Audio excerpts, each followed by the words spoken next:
Hi, welcome to another episode of The Pipeline. My name is Carlos Concepcion, CSO at idxboost.com, a company that helps real estate professionals across the US and the world brand themselves and generate a new pipeline of traffic for their business. Today, I have a very special guest on the show. His name is Ryan Knowles, and he's the director and owner of a luxury broker in Bahamas. Welcome, Ryan, to The Pipeline. The Pipeline is, like I was telling you before we started shooting, a show for real estate agents and the real estate industry in general to get to know top producers and team leaders across the world at this point that have successfully created a real estate business out of their real estate career. And today's the moment that I've been waiting for quite some months, the ability to talk to you, Ryan, owner and CEO of Maison Bahamas, real estate brokerage, luxury real estate brokerage out of Bahamas. And Ryan, tell us a little bit more about you and what brought you into the industry.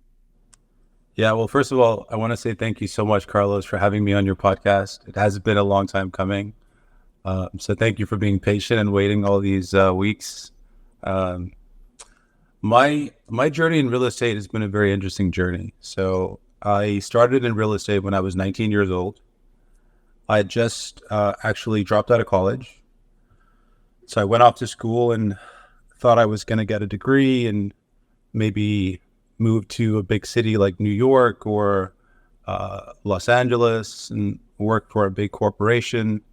But everyone's journey is different. And for me, I realized that, college and school wasn't for me. I preferred to be in the real world, working, learning from the people who do it best. And so I came back home and was working in a hotel, and just by chance ran into a real estate broker who happened to be one of the very top real estate brokers in the Bahamas. And he took a liking to me. We kind of hit it off. And by the end of the conversation, he was offering me a job to work for him. So that's how I got my start at 19. I worked for him for 3 years as his assistant. Eventually got my own real estate license, 22 or so, and worked my way up into the industry. I think in some ways I had it a little bit easier than other people because I was working for him. I learned everything from him, and I had a great head start as far as knowing how to deal with clients, learning about the market, getting that big break into the high end part of the market, which is what he specialized in. And so when I started, my first year of sales, I think I sold around 15 million in my first year, which was pretty good at the time. So yeah, worked my way up. Eventually I left that company and went to work for a bigger company, a bigger real estate company here in Nassau, which was Christie's of the Bahamas, where I was the top producer for 5 years. I was there 7 years and top producer for 5 years. And then kind of, wanted a different challenge. I'd been selling real estate for about 10 years by that point. And, was going through the motions a bit, realized I want to do my own thing at some point. I really want to branch out, maybe create my own team, eventually have my own brokerage. So in 2019, I left Christie's to form my own team, which went well, but also the timing wasn't the best because we went right into COVID, and COVID happened early 2020, which totally shut down our country, obviously affected our market quite a bit. Ironically, it ended up being a boost at the end because a lot of people from big cities like New York and Toronto and other places left those cities because they wanted to get out of the city and be, in a beautiful island. They can go on the boat, they can walk on the beach, even though it's still COVID. So it actually ended up helping us quite a bit, but it took a few months for that to actually catch on. And during that time, I just built my business up, building my team through 2020 and going into 2021. And then sort of midway through 2021, I decided with a partner that I was going to start my own brokerage. And we linked up with Forbes Global Properties, which I'm sure you're aware of, which is an amazing network powered by Forbes. And we launched January of this year, January 1st. No, and I mean, to touch on a few things that you mentioned, I think that one of the clear indicators is there is a difference of, being a real estate agent to turn it into a business and a career and a brokerage. Yeah. And we're going to talk about the market after the pandemic because we know how it reshaped the way people look for homes and what are people looking for, right? Totally. But when it comes to your new endeavor as a business owner with Forbes, what do you do to stand out to now that you weren't part of, just you as an agent, you had to provide for others? What do you do to get more business in your market, to stand out of the competitors? How do you handle that through the pandemic? Yeah, great question. Great question. So for us, everything that we did when we started the new company, Maison, was we wanted to be different. We wanted to make sure that there was a clear difference between what we were doing and what everyone else was doing. And everyone else, they do good marketing. There's nothing against what they do. It's traditionally worked over the years. But, we wanted to add some flair and some flavor and a little bit of, sizzle to real estate marketing. I spent a lot of time in Miami. I spent a lot of time in New York, and just learning from what some of the great, agents and great brokers there do, whether that's, video marketing that's at a super high level and very creative and just, showing off different aspects of the property. Obviously, our affiliation with Forbes is also a differentiator because no one else has that affiliation. And so for all of our listings, especially our high-end listings, we can get articles in Forbes. We get promotion through Forbes where we get our listings on the website. So from a seller's perspective, if we're working with a seller, there's a lot more that we can offer them that the average agent can offer them. And then, to be honest with you, Carlos, the website with you guys has been great. We've gotten so many reviews from other agents, from buyers, sellers, who just love the website. They love the way it looks. They love how easy it is to use. And then, of course, we're getting actual leads from the website as well. So that's helped quite a bit. For a new company, that's super important, that the website doesn't just look good, it's actually generating business for us already. I think it also goes from the main challenge of what should an agent do to prosper their business in 2022. And, marketing is a big thing for a real estate business. And I think that one of the things that you did very well was you invested in yourself, you invested in your brand, and you made sure that you had a solid representation of your business for anybody that's looking in your market to allow you to stand out as well with, your processes and your team.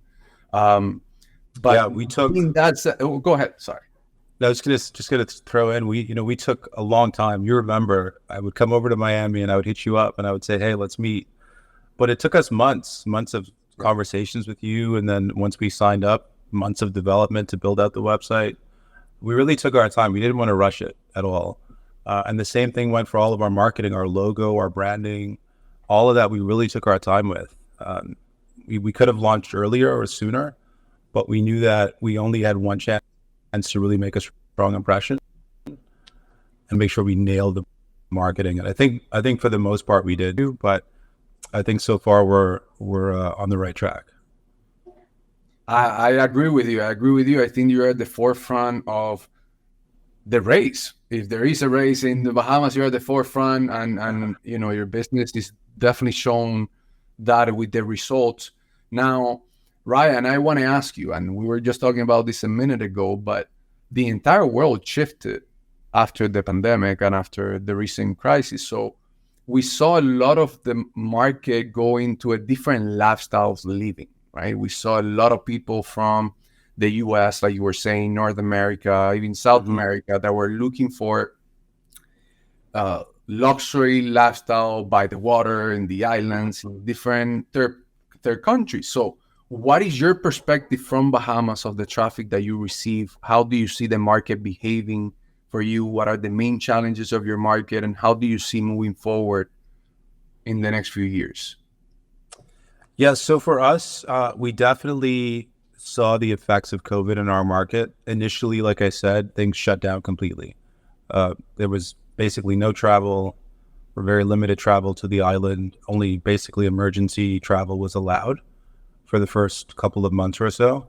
Um, and then after that, once things opened up, there was like a flood of people who came. So New York City in particular was huge for us. We had, dozens and dozens of people. And remember, we're on a small island. So for us, if we have 100 people come, it makes a big impact in the market. If we have 100 buyers come in 1 month or, 100 renters, it makes a huge impact. So we had dozens of people coming to the island looking for properties, specifically looking for properties where they had beach access or waterfront access. So you could either walk on the beach or go on the boat. If you're stuck in a city, no restaurants are open. You can't go to you can't go out to eat. You can't go to see a show. It was kind of dreadful for a while. And I had a lot of friends who were living there and just, they were dying to get out. So for those who were fortunate enough to be able to afford to buy or rent a place here, they loved it. They loved the freedom they got. It's very accessible. We're only 2.5 hours away from New York, direct flights. A lot of them are, have the ability to fly private, which is even more convenient.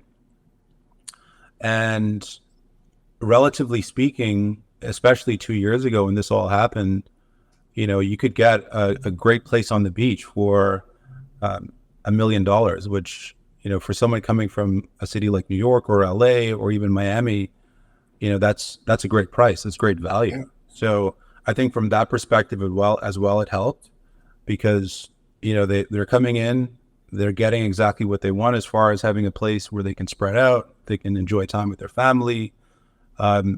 They can still work because you've got great, internet connectivity and you can still work from home and you're not having to spend crazy money. You're actually getting a pretty good deal on beachfront, in a lot of cases, beachfront real estate.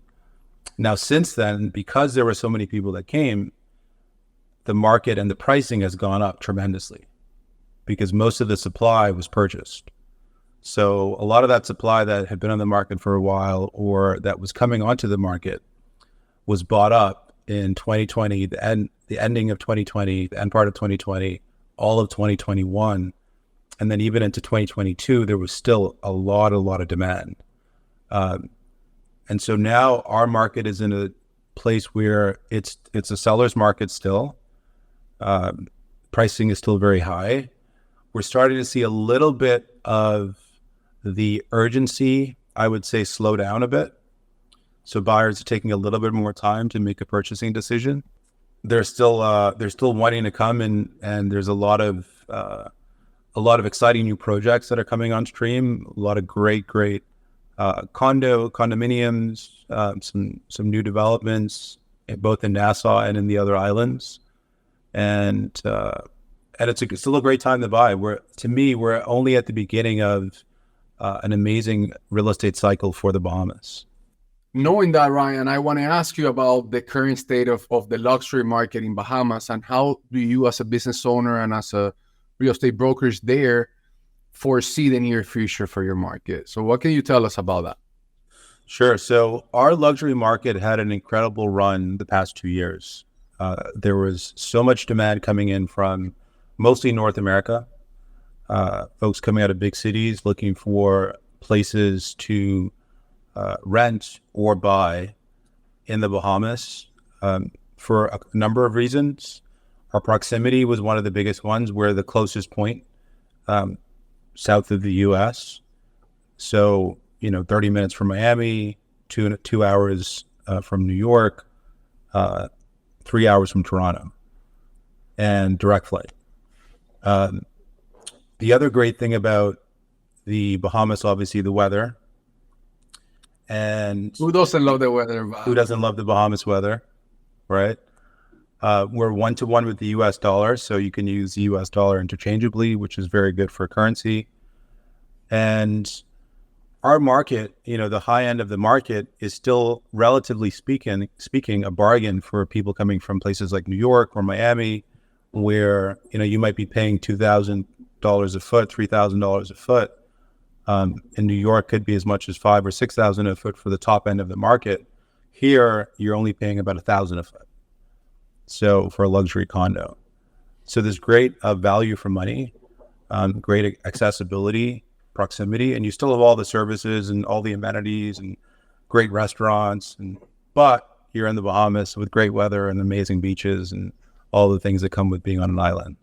And you and I were talking about this before coming into the show, but you were mentioning about some new projects that are coming along. Maybe you want to tell us a little bit more about some of those key projects that you think are going to be the best options when we're looking at the Bahamas now, and what can you tell me on those? Yeah, so we're really just starting to scratch the surface when it comes to our luxury condo product. Historically, there haven't been that many new buildings built for a number of reasons. One of which was that the government wanted to preserve this scale of the island for the most part. But recently that's beginning to change. And I think we've realized that as we grow as a city, especially in Nassau, we have to change. And that means bigger buildings, a little bit more density, to be able to attract and accommodate all the people that we want to bring to the island. So there are a number of beautiful, beautiful new projects that are coming on stream. One of them that's just about to be completed is called Goldwyn, which is a luxury condo hotel. Half the building is a hotel and the other half is condos. So that's 150 units that range in price from $500,000 all the way up to about $5 million for the penthouse. On a beautiful beach, 10 minutes from the airport, very close to Baha Mar, which is a great resort with a casino. And this building will have all the amenities. So its own restaurant, you're going to have pool on the rooftop, you're going to have a gym, a spa, all the different things you can want, housekeeping, room service. And the other great thing is, if you buy for any purchase above $750,000 in the Bahamas, you can qualify for what's called permanent residency. You can actually become a resident and be domiciled in the Bahamas. So that's great for folks who are looking to, become a resident. There are a lot of great tax benefits that come along with that. So many incentives to look at the Bahamas as a home to look forward to. 100%. Yeah. Ryan, let me ask you. Through the show, we like to also let other real estate agents that are either starting on the industry or starting to create a real estate business. What are the best practices that you would recommend somebody who is new to the industry today and wants to make a name out of themselves or a real estate career out of their profession? So what would you recommend them to do? What would you recommend them to focus on at that early stages of their career, just for them to give them some more value? One of the biggest things that I could say, and it's something that helped me so much, is really having a mentor. And that could be one person, that could be a team of people. But if you have the ability to learn from someone who has experience, who's doing the kind of business that you want to do, who has a track record, who's been successful in the industry, that's invaluable. There's only so much you're going to learn from a book or a training program. There's only so much you're going to be able to get out of that.